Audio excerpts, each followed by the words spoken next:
সুইচটা দিয়ে দেখুন লাইটটা জ্বলছে নাকি। হ্যাঁ এই তো জ্বলছে আপনার লাইট। হ্যাঁ বাবু, জ্বলছে জ্বলছে। আপনার এই জাম্পারের ফিউজটা উড়ে গেল আর কি। বলছি তা কত দিতে হবে? না না কিছু দিতে হবে না। ঠিক আছে বাবু, তুমি এখানটায় বসো, আমি একটু চা নিয়ে আসছি, ঠিক আছে। চা খেয়ে যাবে, ঠিক আছে? ঠিক আছে কাকু। আমি নিয়ে আসছি। বুঝলে বাবু, হ্যাঁ যা দিনকাল পড়েছে, প্রতি মাসে মাসে মোবাইলের রিচার্জ, এই টিভি রিচার্জ, আর ইলেকট্রিকের বিলের কথা কি বলবো বাবু তোমাকে, দিনে দিন তো বেড়েই চলেছে।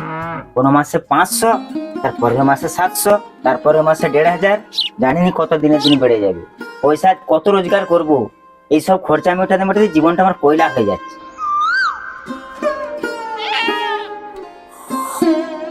তাও তো আপনার ভালো।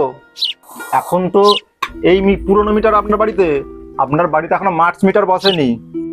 এখন তো আপনার এই মিটারে বিল তাও তো 1000-1500 এসছে। যখন মার্চ মিটার বসবে কিনা তখন এর থেকে অনেক বেশি বিল আসবে। তখন আপনি এই গাঢ় দুধের চা আর খেতে পারবেন না।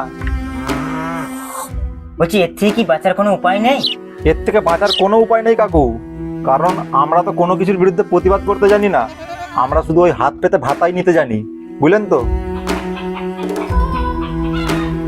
আসছি কাকু, হ্যাঁ ভালো থাকবেন।